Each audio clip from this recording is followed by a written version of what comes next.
Estimados irmãos e irmãs da Congregação Cristo de Salvador, estimados participantes desse culto online, que a graça de nosso Senhor Jesus Cristo, o amor de Deus, o Pai, e a companhia do Espírito Santo estejam com todos nós, quando queremos meditar no seguinte tema: Jesus, o retrato do Deus misericordioso. No texto do Evangelho de hoje, vemos Jesus alimentando uma multidão. Mas ele não apenas alimentou, ele multiplicou pães e peixes. E antes de fazer o milagre, ele consultou os discípulos, porque os discípulos haviam dito: Senhor, mande que esse povo vá para casa, porque já é tarde, aqui é um lugar deserto e não há onde comprar comida. Então ele diz: não, eles não precisam ir embora, deem vocês mesmos comida a eles. Que tarefa difícil! André, um dos discípulos, conforme o relato de João, nos diz que essa missão humanamente era impossível. Ele apresenta um menino que trouxe 5 pães e 2 peixes. Que era isso para uma multidão estimada em 5.000 homens, mais mulheres e crianças? Bem, vamos conversar um pouquinho sobre a fome, pois aqueles homens e mulheres e crianças estavam com fome. A fome sempre acompanhou a humanidade. E essa semana, um casal de amigos que mora na Alemanha, foram colegas de trabalho do Colégio Luterano São Paulo, eles postaram uma foto na cidade de Schneeberg. E é uma foto de uma casa bonita, um prédio bonito, que em 1771 foi trocado por 2 pães. Numa grande fome que assolou a Alemanha, tudo havia perdido o valor, até as propriedades. As propriedades perderam o valor diante da ameaça da morte pela fome. E no período bíblico não era diferente. Vejam, desde o início lá, nós vamos ouvir falar sobre a questão da fome. Quando Adão e Eva, condenados a serem expulsos do paraíso por causa do pecado, Deus diz então a Adão que ele teria que trabalhar muito para fazer a terra produzir, e os espinhos e tudo mais que ele enfrentaria tornaria muito difícil a produção de alimentos. Ali já estava dito que a fome estaria presente na vida depois do pecado. E Abraão sentiu isso na própria pele. Gênesis 12 nos diz que Abraão vai então para o Egito por conta de uma fome rigorosa, diz o texto bíblico, né? Diz assim: houve fome naquela terra e Abraão desceu ao Egito para ali viver algum tempo, pois a fome era rigorosa. E aí, se formos adiante, em Gênesis 26, tem uma outra referência. Diz assim: houve fome naquela terra como tinha acontecido no tempo de Abraão. Por isso Isaque foi para Gerar, onde Abimeleque era o rei dos filisteus. Depois podemos recordar ainda lá em Gênesis 40 e 41 sobre a fome que novamente assolou aquela região na época de Jacó e seus filhos. 7 anos de muita fome foi a profecia dada por Deus através do sonho do faraó revelado por José. Muita fome, 7 anos de muita miséria. Diz inclusive Gênesis 43, a fome continuava rigorosa na terra. E essa fome persistiu por 7 anos, como nos lembra Gênesis 45. Eles estavam no 2º ano de fome e haviam mais 5 pela frente. E essa fome acompanhou o povo de Israel. Quero citar mais 2 exemplos. Na época de Juízes, foi a fome rigorosa que fez com que um homem de Belém, de Judá, com a mulher e 2 filhos, fosse viver entre os moabitas. Estamos falando da história de Noemi, seu esposo e filhos. E no reinado de Davi, conforme é relatado em 2 Samuel 21, também houve uma fome muito forte. e foi necessário, inclusive, que Davi consultasse a Deus, né? E ele diz então que aquela fome rigorosa era por causa dos pecados de Saul e de sua família sanguinária. Há outros exemplos aí, na época de Elias e Eliseu, de fomes intensas que assolaram o povo por conta do pecado. E mesmo na nova aliança, mesmo no Novo Testamento, a vida das pessoas continuava difícil por causa da fome. Vejam dois exemplos que Paulo traz, né? Ele diz assim, quem nos separará do amor de Cristo? Será tribulação, ou angústia, ou perseguição, ou fome, ou nudez, ou perigo, ou espada? Romanos 8:35. Ele considerava a fome, pois sabia que a fome era uma presença constante na vida do ser humano, inclusive na vida de Paulo, pois ele vai dizer em Filipenses 4, o que ele diz assim,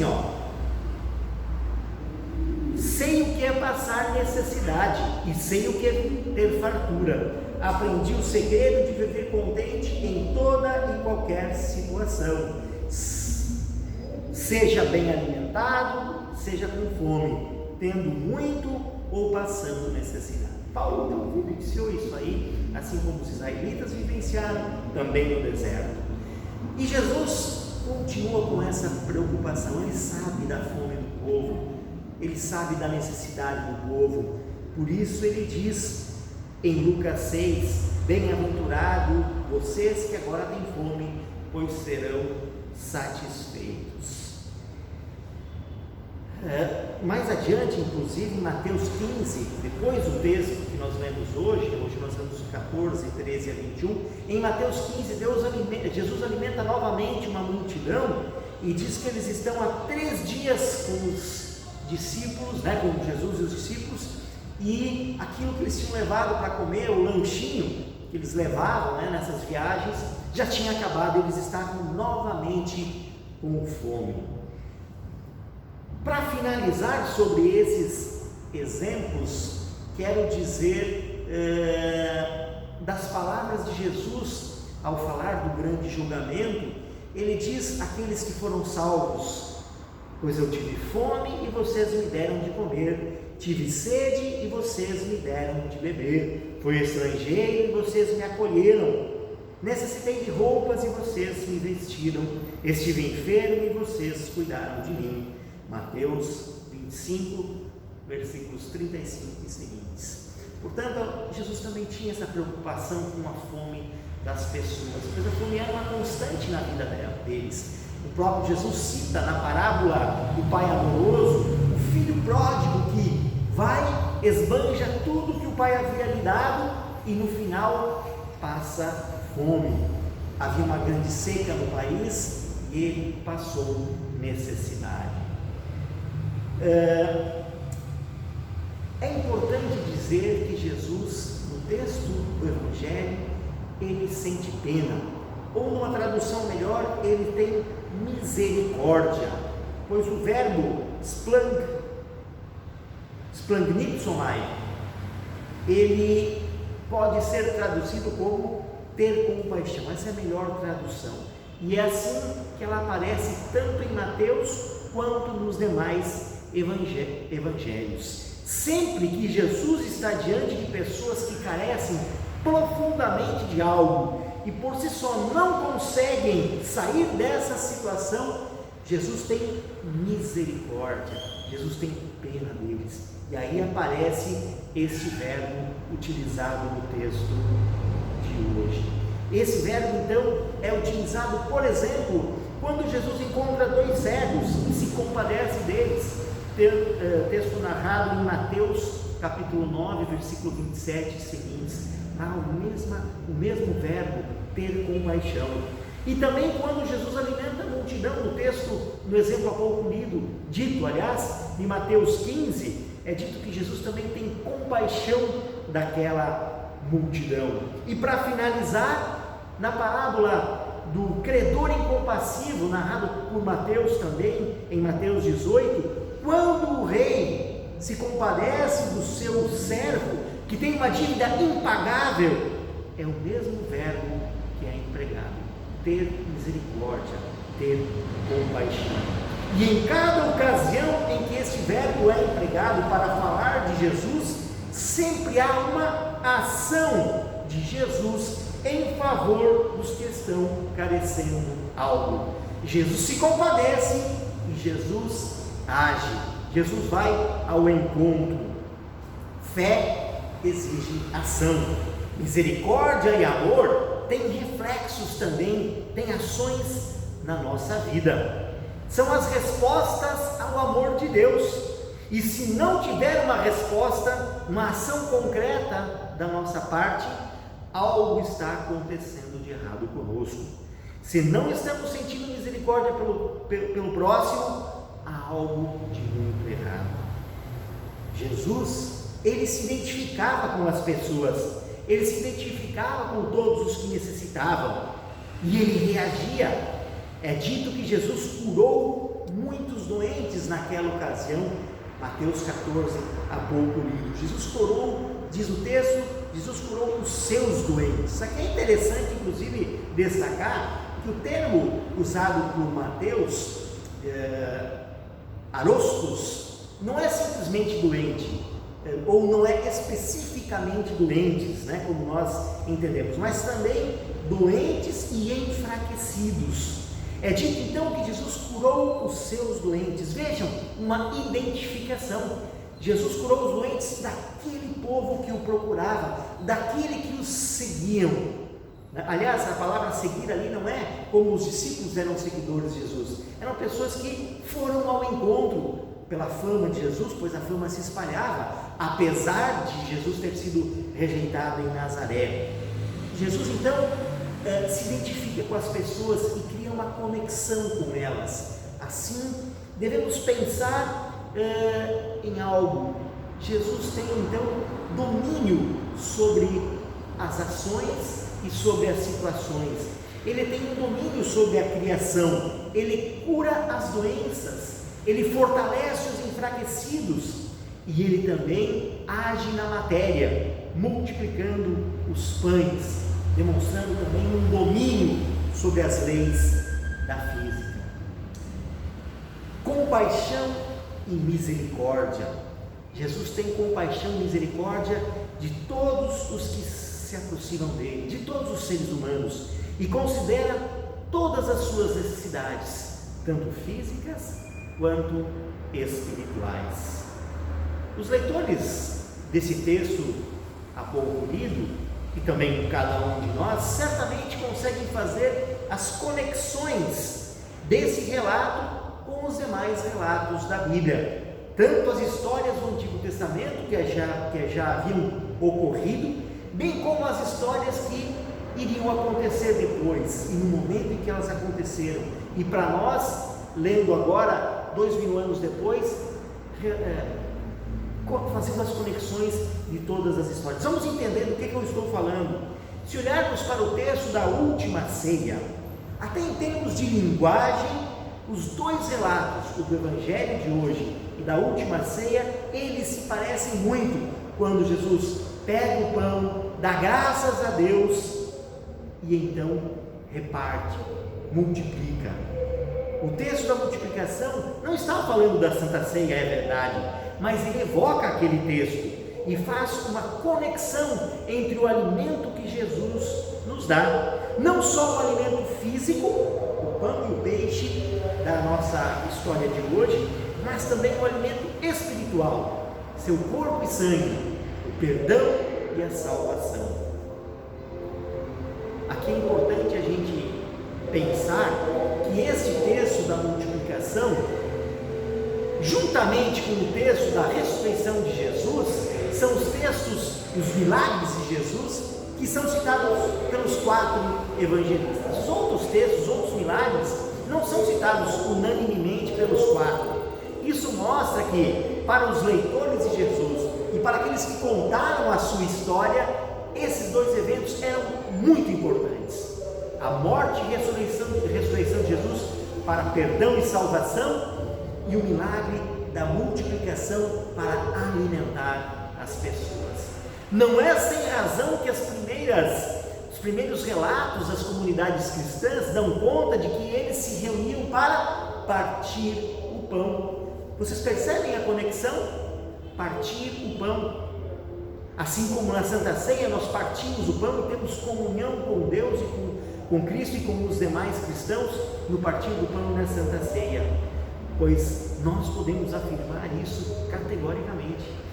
Jesus está preocupado com o bem-estar físico e também espiritual, e fazer isso, de compartilhar o pão, é fazer exatamente aquilo que Deus espera de nós, é fazer exatamente aquilo que Jesus espera de nós. Quando Jesus diz: deem vocês mesmos de comer a esta multidão, nos lembra que nós também temos algo a fazer, ou orar por aqueles que são carentes de alimento, carentes de saúde, e também para agirmos a partir das bênçãos que Deus derrama sobre nós diariamente, sendo instrumentos dessas bênçãos nas vidas das outras pessoas. A palavra de Jesus dita aos discípulos: deem vocês de comer a essa multidão, impacta a nossa vida também. Nós temos algo a fazer, nós temos que orar e agir para que as pessoas possam satisfazer essas necessidades básicas, e fazemos isso não sozinhos, mas a partir das bênçãos que Deus nos dá, pois o ser humano sozinho não consegue realizar. Lembremos da resposta dos discípulos, mais especificamente de André, que disse: não temos aqui senão 5 pães e 2 peixes, que é isso para a multidão? Estimados irmãos, estimadas irmãs, Deus tem misericórdia e cuidado com os seus, mas não apenas com os cristãos. Ele quer e tem cuidado com todas as pessoas. Diz o texto bíblico que Ele faz o sol se pôr e a chuva cair sobre maus e bons. Deus cuida das pessoas, das necessidades espirituais, o perdão dos pecados que oferece a nós nos meios da graça, e nos diz para lembrarmos diariamente do nosso batismo, também das nossas necessidades materiais, do pão de cada dia que Ele nos dá. Podemos dar graças a Ele diariamente por essas bênçãos. O texto do Evangelho de hoje nos faz lembrar de olhar para Jesus e lembrar que Ele sabe de nossas necessidades e diariamente derrama sobre nós, no pão diário, no perdão diário que Ele nos oferece. Ele cuida de nós diariamente. Por isso, podemos continuar esperando diariamente no Senhor, pois o seu amor, diz o Salmo de hoje, dura para sempre, e a sua misericórdia não tem fim. Estou me referindo ao Salmo 136, que lista lá muitas razões para louvarmos a Deus, muitas razões para celebrarmos o amor de Deus, inclusive, diz o Salmo 136, pelo alimento diário. E aí, não podemos deixar de lembrar do grande salmista do grande profeta Isaías, que no texto de hoje faz este convite maravilhoso para que nos aproximemos do Senhor, para receber de graça as suas bênçãos de todos os tipos, especialmente o pão diário e o perdão. Os 2 textos aqui referidos, o Salmo 136 e o texto de Isaías, falam da ação misericordiosa, graciosa de Deus de alimentar e abençoar o seu povo. É importante aqui a gente pensar em não alegorizar esse texto e, ao fazer um estudo e aplicação do mesmo, não pular diretamente para o alimento espiritual que Jesus nos dá. Sim, Deus nos dá o alimento espiritual através de Jesus, é através de Jesus que Ele quer ser conhecido, mas não podemos esquecer que Deus cuida de nós integralmente. Ele sabe de todas as nossas necessidades, também as necessidades materiais. Jesus, o Deus encarnado, esteve com Deus quando o Senhor cuidou dos patriarcas e protegeu e alimentou nos períodos de fome, e mais ainda, cuidou dos seus descendentes e os libertou da escravidão no Egito, formando o grande povo de Israel, através do qual abençoou todos os povos do mundo e fez nascer o Salvador Jesus.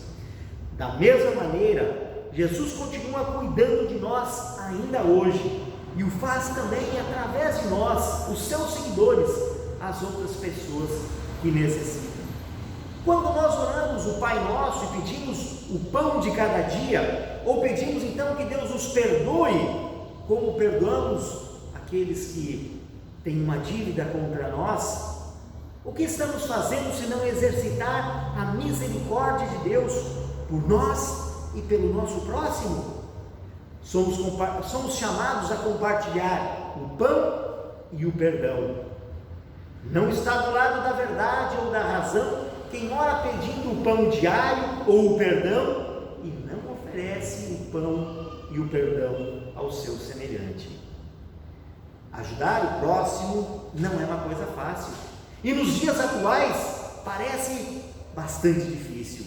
As pessoas não querem ouvir falar de Jesus, nem da sua palavra, e também não sabemos se o desconhecido que bate à nossa porta, que pede alimento, realmente precisa da ajuda.